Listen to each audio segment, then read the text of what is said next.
Rev it up and welcome to Cars Yeah, show number 1370. Obsession, which is a word the lazy describes the dedicated. This is Cars Yeah, where you'll enjoy interviews with inspiring automotive enthusiasts. Mark Green is here to provide you with a fuel injection of automotive inspiration. So get in, sit down, buckle up, and get ready for a wild ride here on Cars Yeah.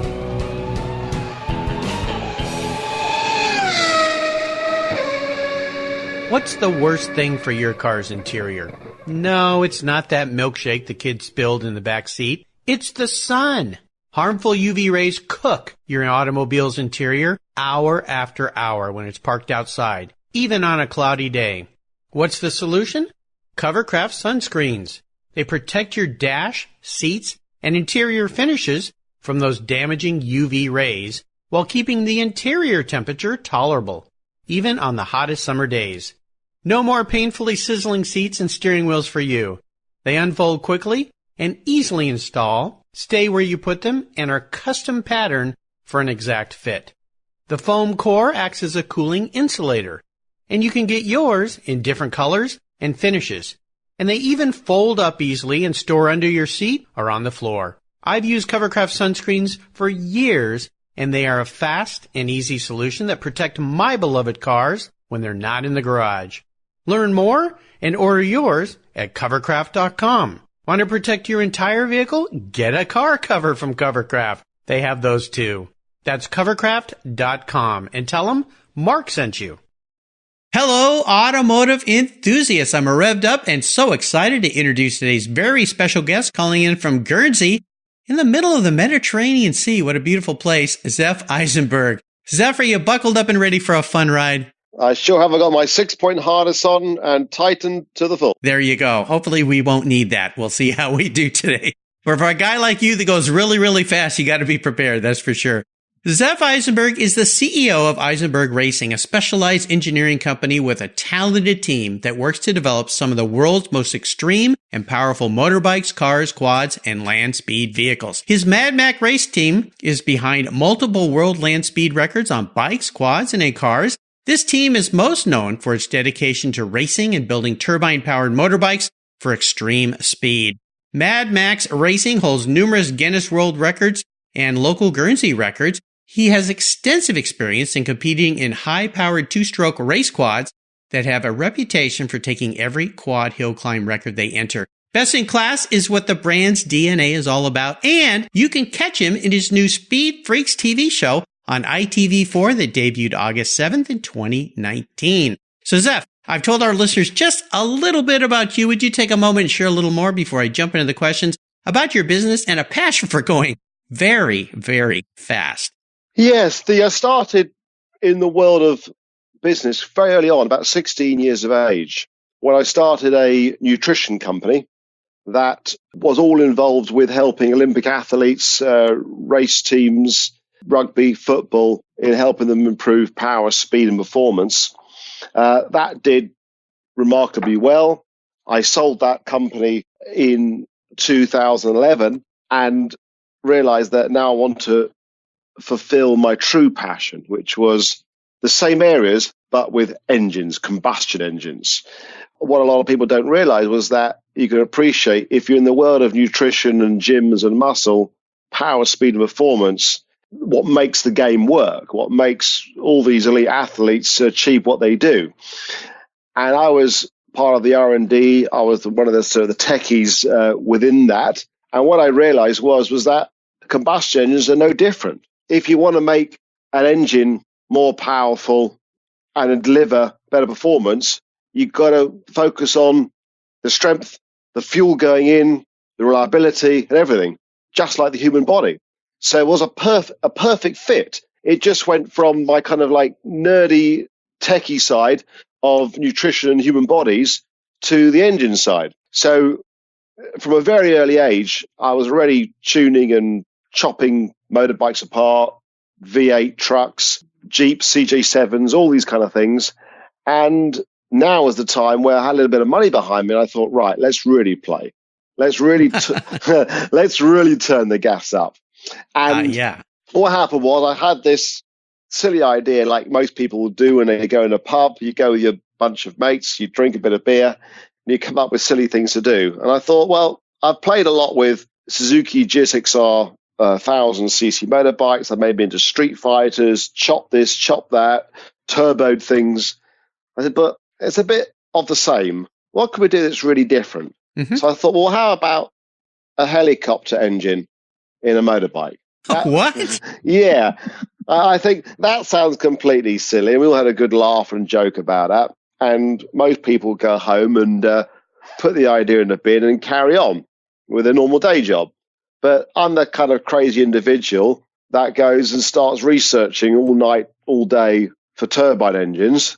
And I found one from one of our military sources, because we used to work a lot with the military in their nutrition and training programs. And he put me in touch with their surplus department, where they had surplus turbines. And I ended up buying a handful of these super duper turbines, Rolls-Royce turbines, and then spent the next 5 years developing the most powerful turbine bike ever made. The problem was that at about 2 years in, you really are pulling your hair out. There's a lot of complexity, a lot of stress, things working, not working. And you're in that kind of crazy place where you go, I've invested so much, I can't bin it now. I can't stop it. You're in that kind of crazy place where you have to go forward because the light is at the end of the tunnel. And thankfully, we did persevere. We finished the bike. We ended up getting numerous world records, British land speed records, even a Guinness record for the fastest turbine bike in the world. And that was, I think, proof that you really have to just persevere. And when everything looks like it's all falling down on top of you, you just keep going. Yeah. Yeah. You know, your story is wonderful in so many respects. Entrepreneurial, which I love here. We're all about business development, but also that age-old Winston Churchill quote, never, ever, ever give up, which I've heard from hundreds of racers I've interviewed here on the show. That just must be in a racer's DNA. You know, your craziness here sounds a bit like a past cars guest, Chuck Beck, who builds some really cool cars, but just for fun, he built a motorcycle with a Lamborghini V12 engine in it. I love it. So, yeah, I'll send you a picture of his bike. It's crazy. Well, as we continue on your journey here, Zef, I always like to start by asking my guests for a success quote or a mantra. This is some kind of saying that's important to you. It's a nice way to get the inspirational tires smoking here on Cars Yeah. So, Zef, take the wheel. I think for me, the quote I like the best is the definition. Someone gave me the definition of obsession, which is a word the lazy describes the dedicated. That's awesome. Right. I love it. I love it. Yes. Yeah. You know, absolutely. You talked about that story, getting into this thing 2 years in and going, I can't give up. I can't stop.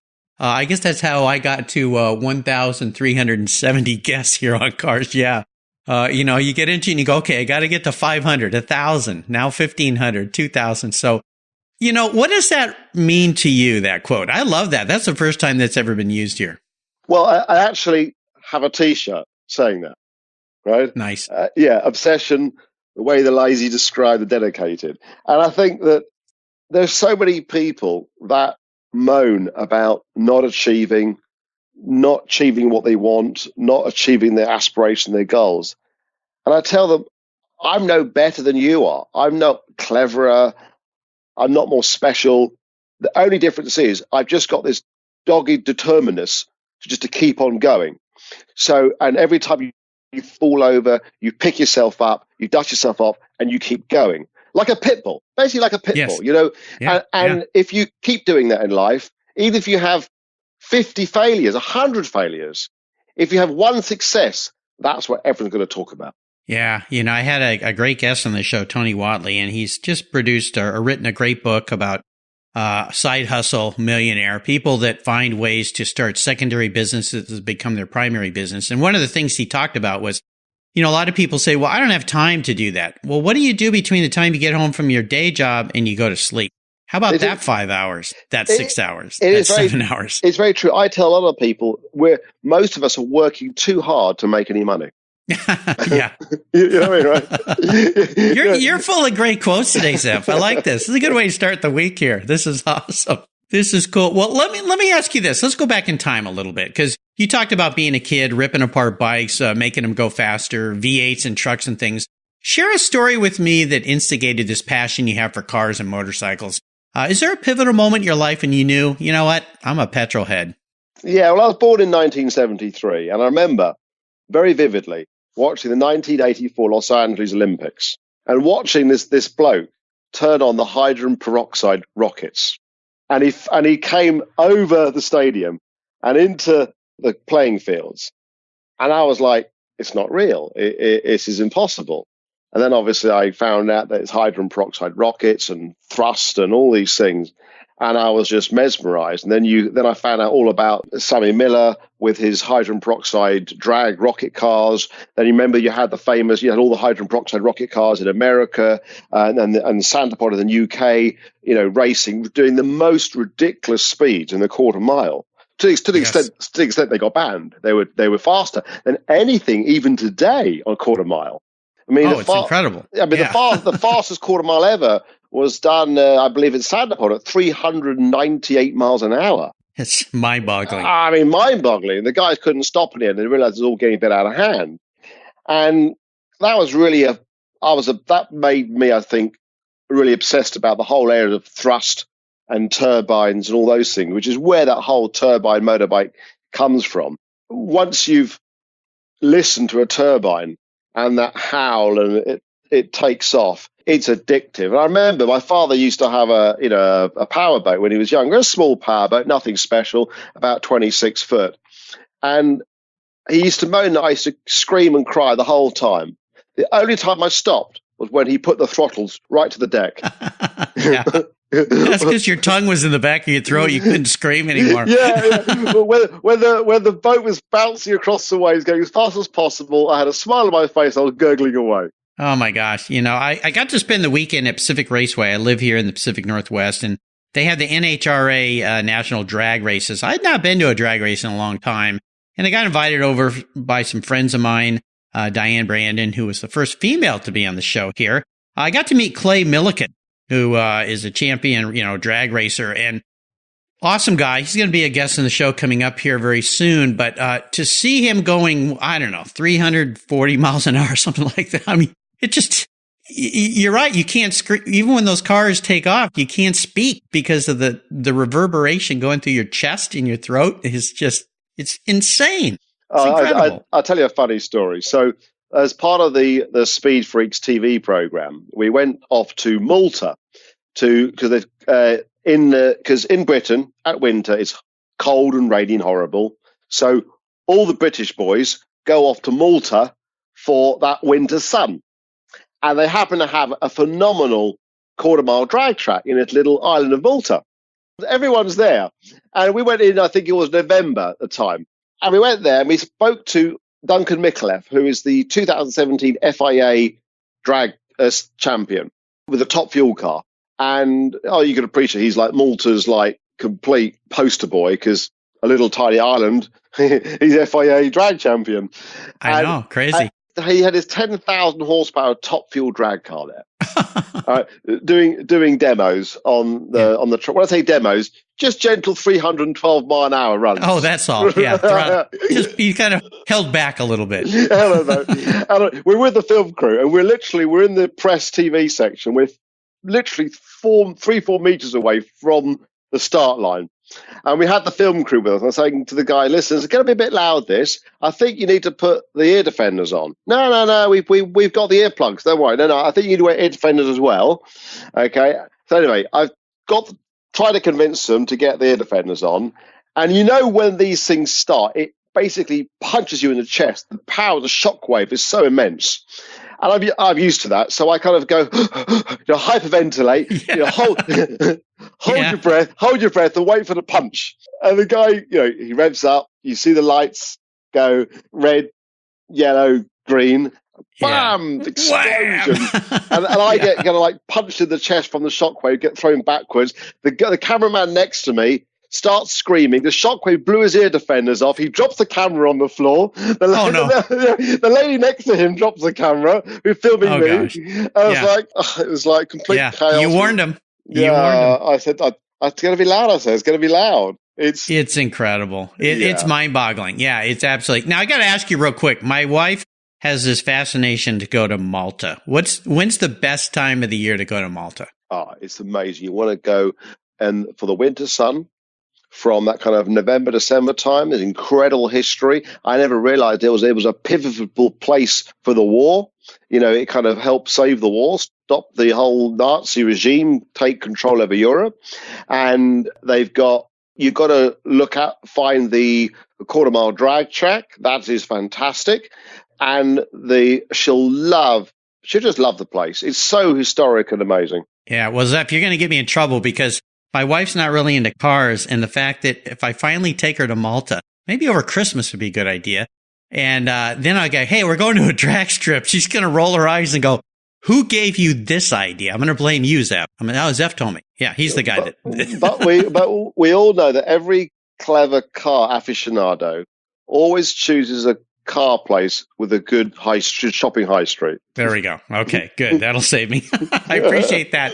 Well, listen, let's take a look at some of these incredible roads you've raced down. I want to talk about a big challenge or a big failure. Now, this is an easy one for a racer because racing is ups and downs and, oh my gosh, it's all over the place. But walk us through one time that was really particularly challenging for you and tell us how that experience helped you gain more momentum as you came out of it on the other end, the learning lesson part of this situation. Well, I think what I'm probably most well known for biggest failure was my 2016 September motorbike crash.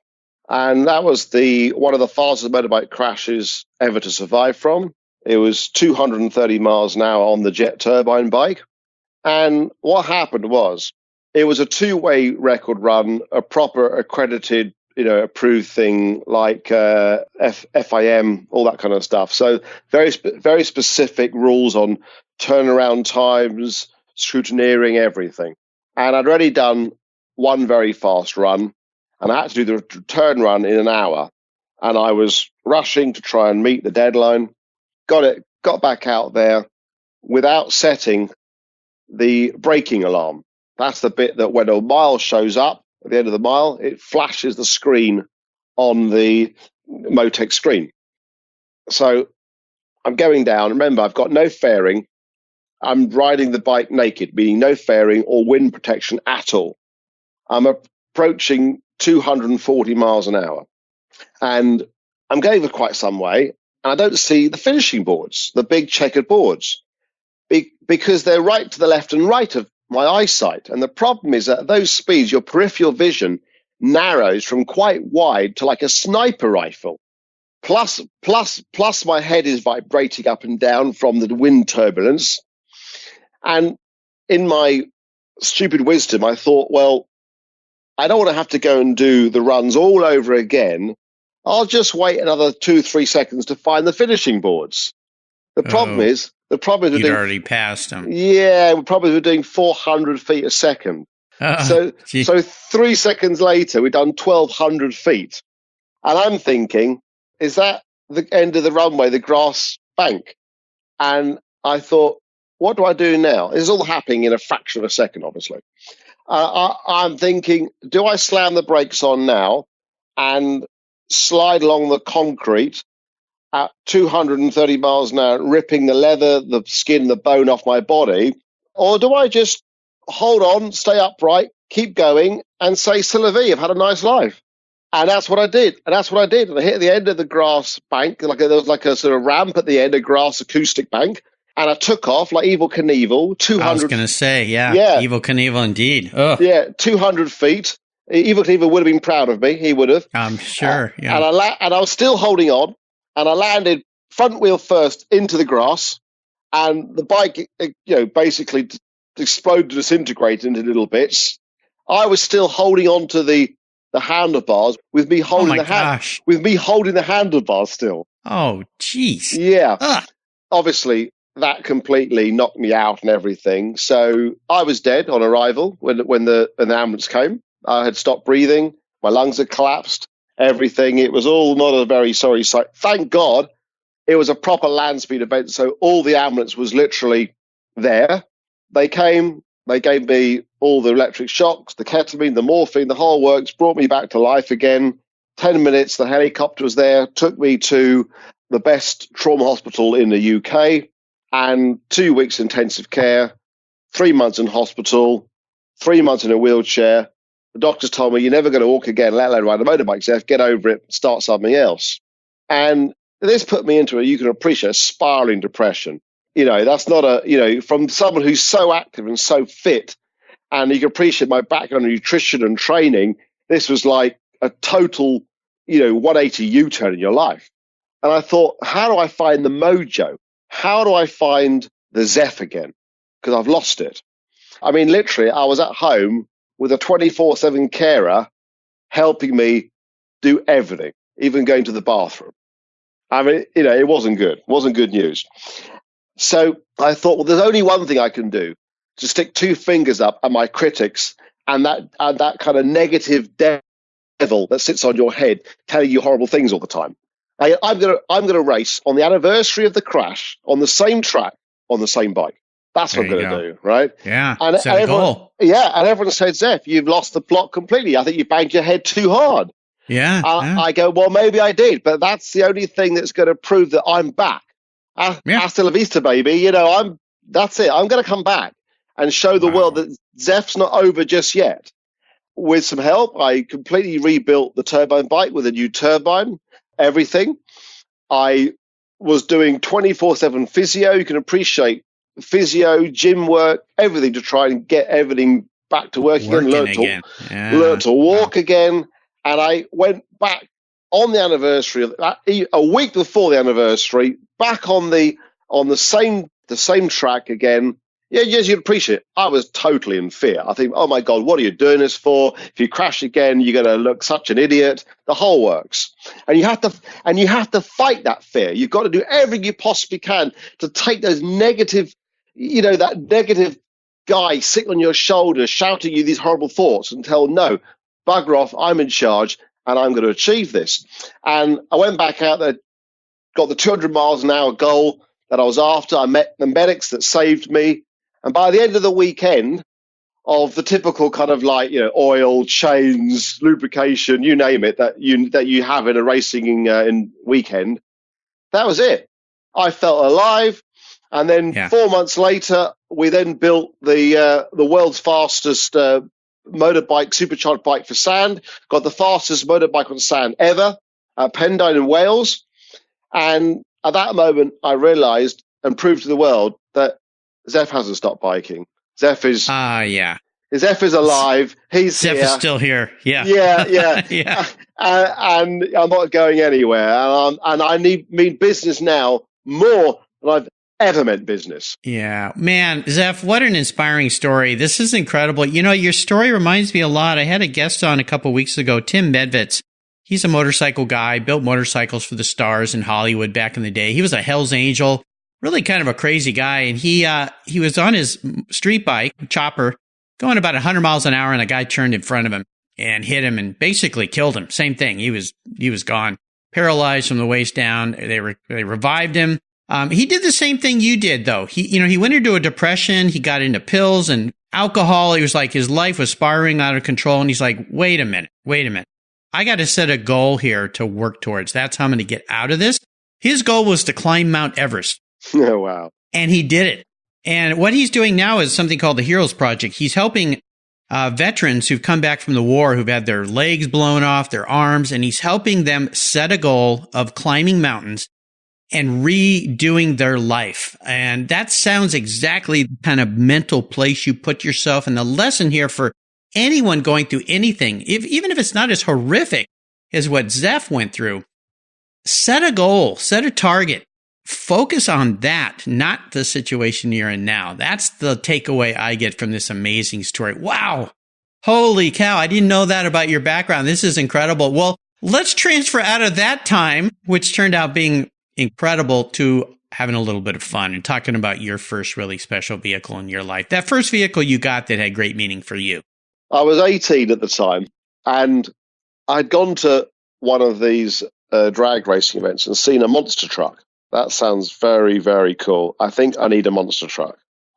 looking around in like the car, for sale magazines at the time. Didn't have internet back then, you can appreciate, so you had to buy magazines for that kind of thing.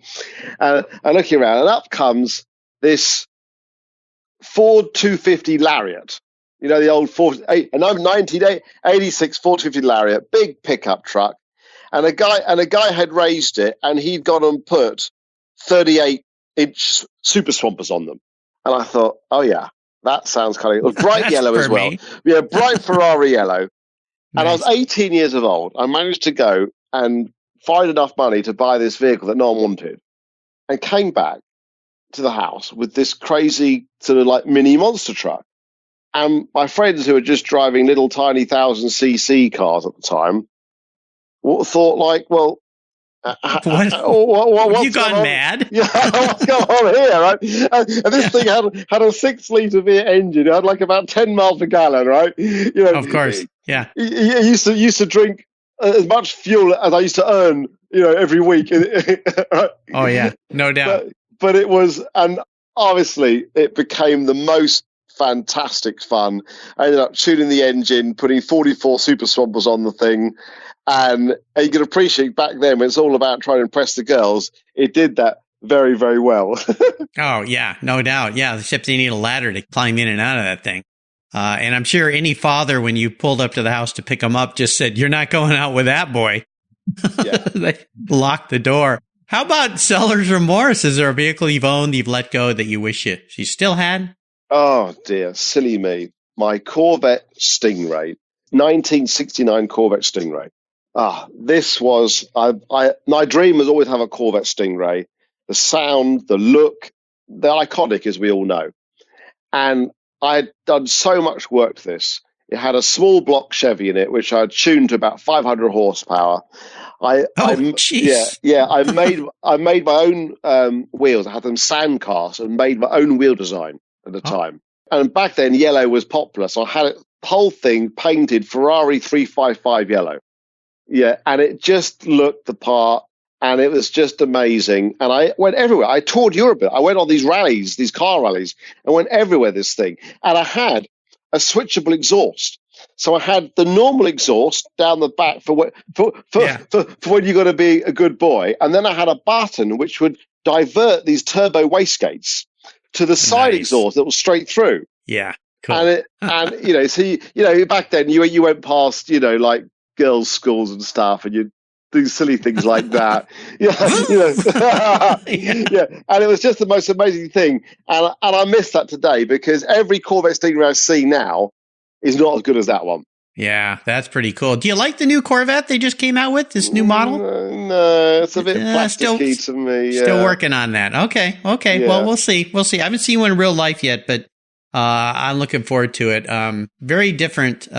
Obviously, I commend GM for what they've done here, Chevrolet, with kind of going way outside of everything. So we'll see. Well, let's talk about a couple things here. I want you to talk a little bit more about Eisenberg Racing, this business that you have, but also the new TV show. Let's talk about that a little bit, because it's pretty cool. Something very new for you, right? Yeah, this is super exciting. I mean, how this came about was, as you can appreciate, this crazy crash I had, and the recovery and getting back to racing and doing the fastest motorbike on sand.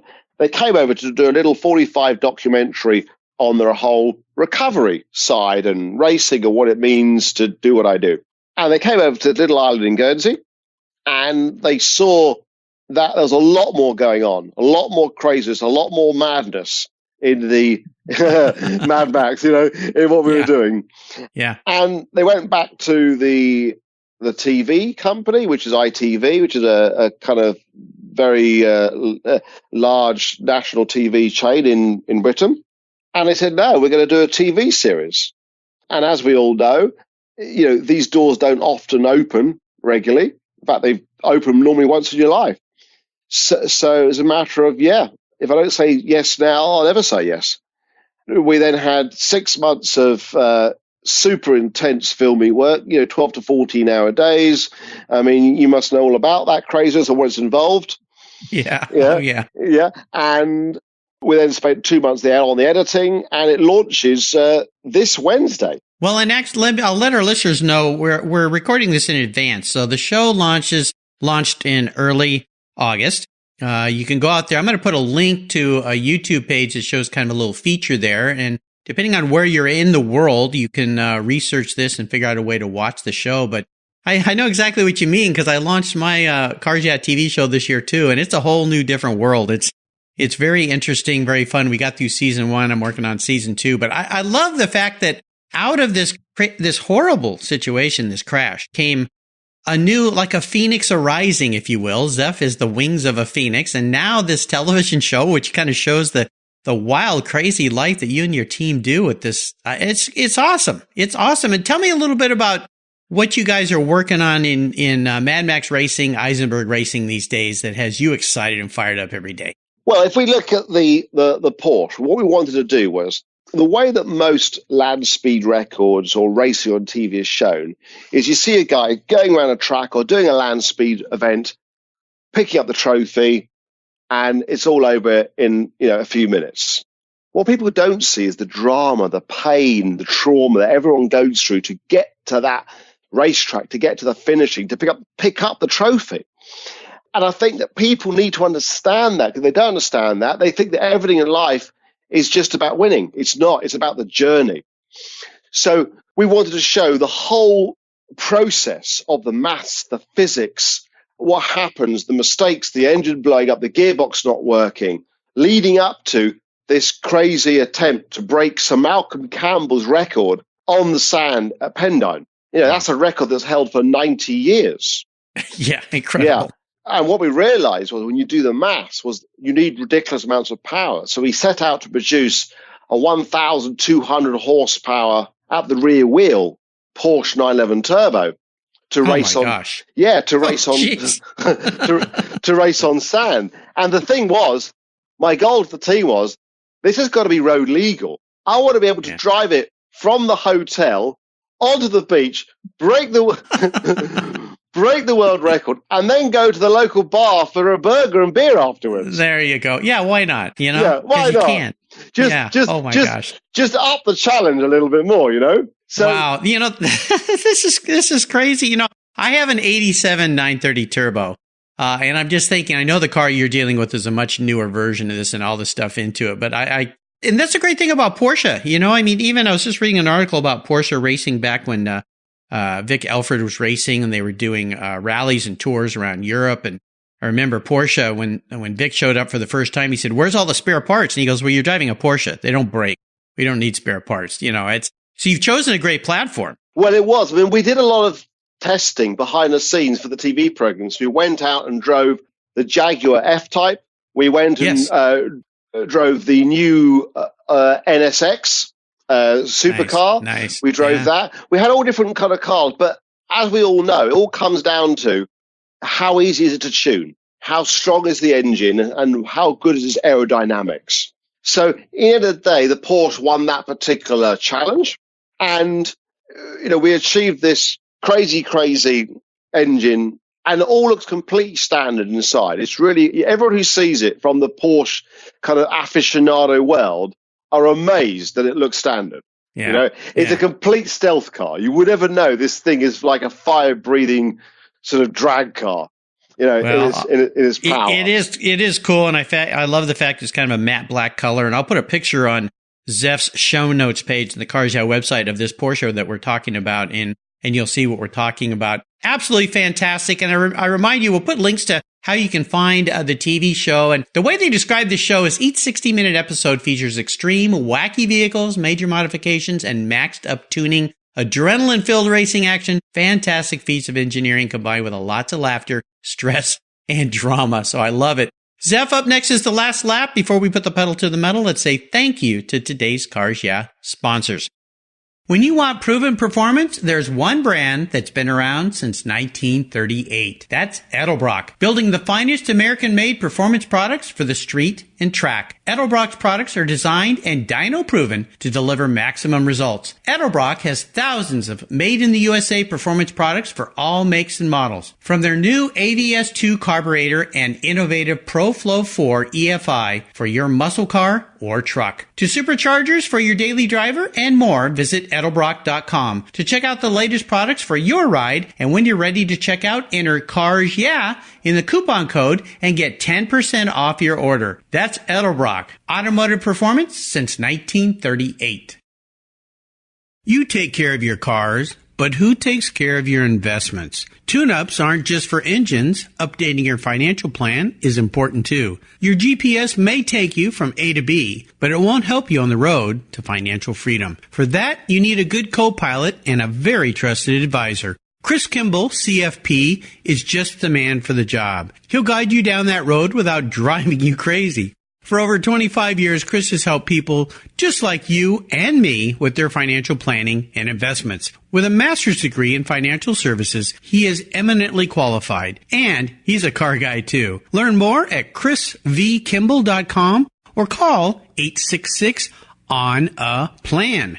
Securities through Money Concepts Capital Corp., member FINRA SIPC. CK Financial Services is not affiliated with Money Concepts Capital Corp. Are you looking for a way to get your products or services into the ears of thousands of automotive enthusiasts around the globe? I can help. This is Mark Green here at Cars Yeah, and I'd be honored to be an influencer and ambassador for your brand in a unique and personal way. 5 days a week, thousands of subscribers and listeners enjoy the Cars Yeah podcast and website. Contact me today and I'll show you how at mark@carsyeah.com or connect with me through the Cars Yeah website at carsyeah.com. All right, we're back, Zef, and this is a bit of an introspective question for you. If you were a car, if you woke up tomorrow and Zef was a vehicle, what would he be and why? I think it'd have to be a CJ7 Jeep. Oh, okay. Yeah, because it's noticeable, it's traditional, it's big, and I kind of think it's handsome. There you go. They are cool. That's for sure. Yeah. And you're pretty darn cool yourself, Zef. I love this. All right. We are entering the last lap. I'm going to fire off a series of questions and ask you to give our listeners some very quick blips of the throttle answers. Something you're very good at is being quick. So here we go. What's the best automotive advice you've ever received? Torque times RPM divided by 5252 equals horsepower. Ah, yes. There you go. And what I've learned is that the maths don't lie. And once you know that particular formula and calculation, you can completely immediately tell how powerful an engine is and how much rubbish is being talked about in the pub. There you go. I love it. Numbers don't lie. That's for sure. Would you share one of your personal habits you believe has contributed to your successes over these years? Obsession. Yeah, there we go. It's back. Love that quote too. I'm going to put that up somewhere. I love that. Do you have a resource that you'd like to share with our listeners that you find really a go-to for yourself? Well, we're all obsessed with Google and the ability to search everything. And you've got to be very careful because there's a lot of rubbish on there as well, a lot of myths and misinformation. But you do find some interesting gems. So, yeah, it has become quite a useful resource for us just to sort of help look for little weird things that you can't find anywhere else. Yeah, absolutely. My son works for Google. I used to always call him or text him with things, and he made me a little sign on my desk, and it says, IDK, Google it. I don't know. Google it. So he's like, Dad, just Google it. I go, well, you work there. You should know everything. Dad, just Google it. See you later. Bye.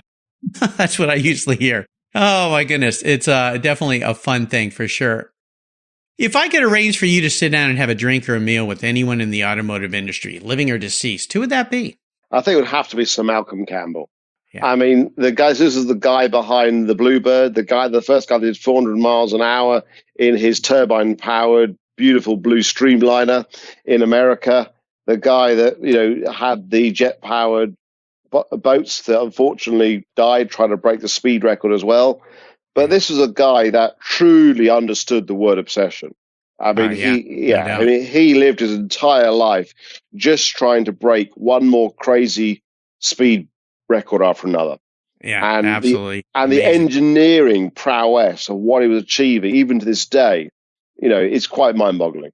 It is, for sure. How about a book? Is there a book you've read that you think our listeners would enjoy? Well, on my table right now is a double book by Reed Railton, the man of speed. Now, this is the guy that designed all of Sir Malcolm Campbell's vehicles.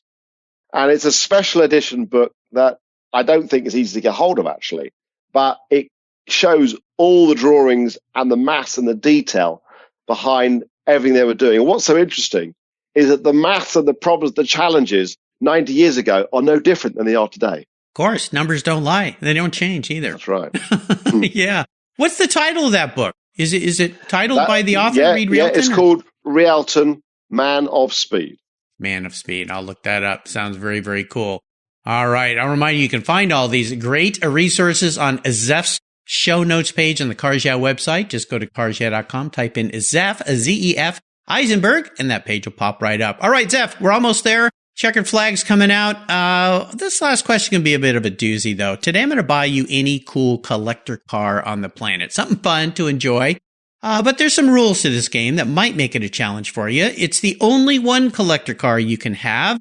You have to drive it. No garage queens allowed. I don't think that's a problem for you, though. And you can't sell it to fund your next project. You got to keep it. So that little trick's off the table.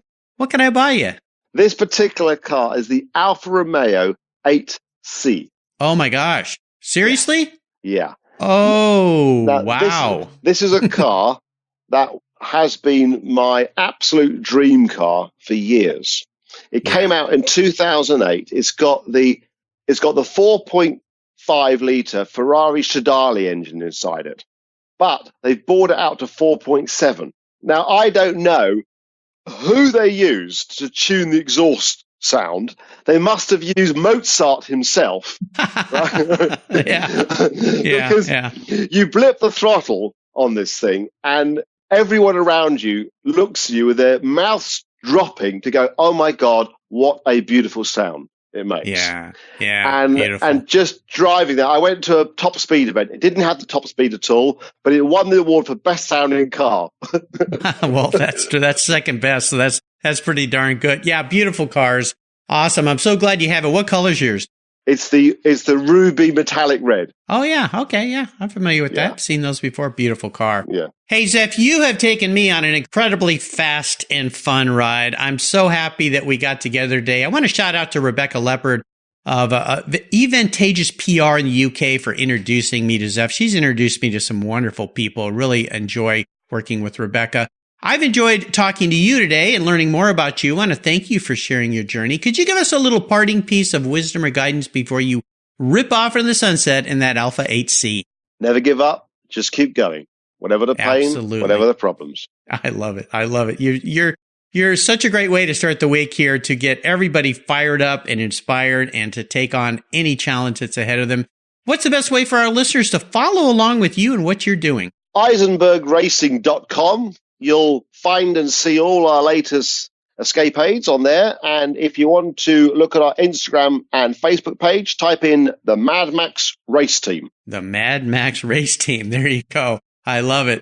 I'll make sure I put all these things on Zef's show notes page so you can find him, follow along with him. And of course, if you have access to his new television show, we'll put links there too so you can enjoy that. Congratulations. Zef, thanks for spending so much great time with me today. This has been really fun and for sharing your experiences in your life. Until you and I talk again, my friend, I'll see you down the road, or maybe I'll see you on the island of Malta. That sounds like a plan. Mark, it's been a pleasure chatting. I look forward to chatting again. Take care. Thank you. Hey, Mark Green here from Cars Yeah. Did you know you can now see me on the Cars Yeah TV show? It's a weekly visit to some of my past Cars Yeah podcast guests, and I take you along for the ride. You go behind the garage door and into their lives, their businesses, and you get to see what makes them successful. With tens of millions of viewers, Cars Yeah TV is making its mark. Cars Yeah TV is available on MAV TV and Lucas Oil Racing TV. You'll find MAV TV on Direct TV, Fubo TV, Fios by Verizon, or you can stream it through Lucas Oil Racing Television online. And they said I only had a face for podcasting. Thank you so much for joining us on today's ride here at Cars Yeah. Drive on over to carsyeah.com to find show notes and inspiring automotive fun. Download your free copy of Filler Up, a fun book filled with gorgeous photographs of fuel filler fun, including quotes from more inspiring automotive enthusiasts. Download your copy today, and we'll see you next time on Cars Yeah.